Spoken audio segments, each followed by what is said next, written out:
বন্ধুরা, ঘরোনি হেসের পরিপাটি চ্যানেলে আপনাদের আবার স্বাগত। আজকে বানাচ্ছি বাচ্চা থেকে বড় সবারই খুব প্রিয় একটা ডেজার্ট। কী উপকরণ লাগছে, প্রথমে আমি এখানে 1 কেজি মতো প্যাকেটের দুধ দিয়ে নিয়েছি।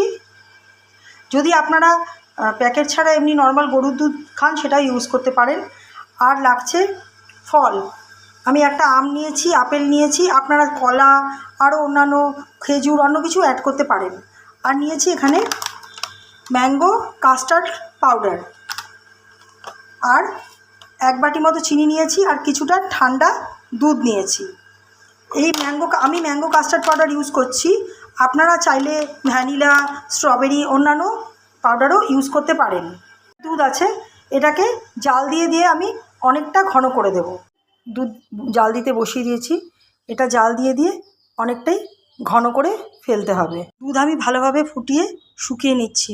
যত বেশি ঘন হবে দুধটা, তত কাস্টার্ডটা খেতে ভালো হবে। এবারে আমি এই যে ঠান্ডা দুধ, 1 বাটি ঠান্ডা দুধ নিয়েছিলাম, তার মধ্যে এই ম্যাঙ্গো কাস্টার্ড পাউডারটা মিশিয়ে দেবো। এই পাউডারটাকে আমি ঢেলে নিয়েছি। এখানে যতটা আছে আমি যতটা বেশি দিতে পারবেন, দুধের পরিমাণ অনুযায়ী দিতে হবে। 4 চামচ 5 চামচ, ততটা বেশি কাস্টার্ডটা ঘন হবে।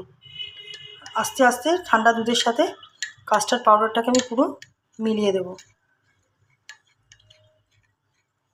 একটুও যেন লাম্প না থাকে, পুরোটা যেন ভালোভাবে মিশে যায়। পুরো পাউডারটা আমি ঢেলে দিলাম।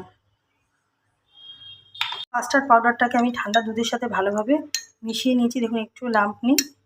এটা স্ট্রবেরি দিলে গোলাপি হবে, যেই ভ্যানিলা দিলে একটু হালকা ইয়েলো কালার হবে। যেহেতু এটা ম্যাঙ্গো, তার জন্য এটা আমের রং এসেছে। দুধটা বেশ খানিকটা ঘন হয়ে আসলে এবার আমি যে চিনিটা নিয়েছিলাম সেটা দিয়ে দিচ্ছি। 1 বাটি মতো চিনি নিয়েছিলাম। আপনারা যেমন মিষ্টি খাবেন সেই অনুযায়ী চিনিটা দেবেন। দুধটা অনেক ঘন হয়ে এসছে এবং পরিমাণেও অনেক কমে গেছে। এবার আমি এটার মধ্যে অ্যাড করছি যে আমি ঠান্ডা দুধে কাস্টার্ড পাউডারটা গুলে রেখেছিলাম, সেটা আস্তে আস্তে এর মধ্যে দিয়ে দিচ্ছি।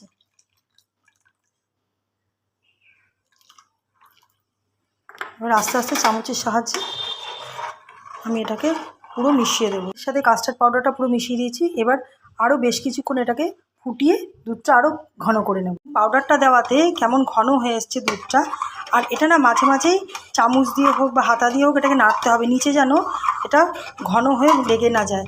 এইভাবে এই যে দলা হয়ে যাবে না হলে। আরও বেশ কিছুটা ঘন হয়ে আসার পরে এটা আমি ঠান্ডা করে দুধটাকে আমি এটা ফ্রিজের মধ্যে জমতে দেব। দুধটা আমার একদম ঘন হয়ে গেছে।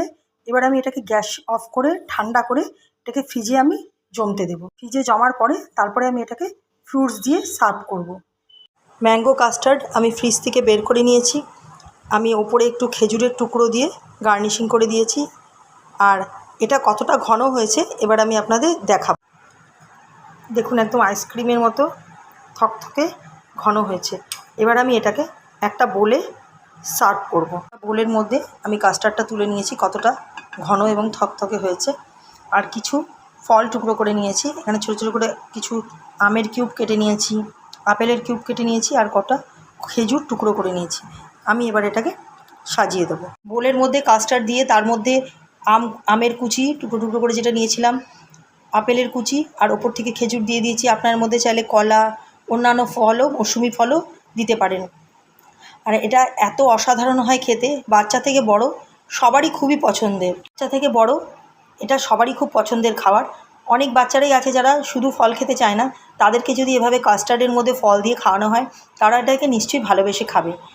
যদি আমার এই ডেজার্টের রেসিপিটা আপনাদের ভালো লেগে থাকে, তাহলে আমাকে লাইক কমেন্ট করে অবশ্যই জানাবেন। ভালো লাগলে শেয়ার করে দেবেন, আর পারলে একবার বাড়িতে অবশ্যই বানাবেন। নমস্কার।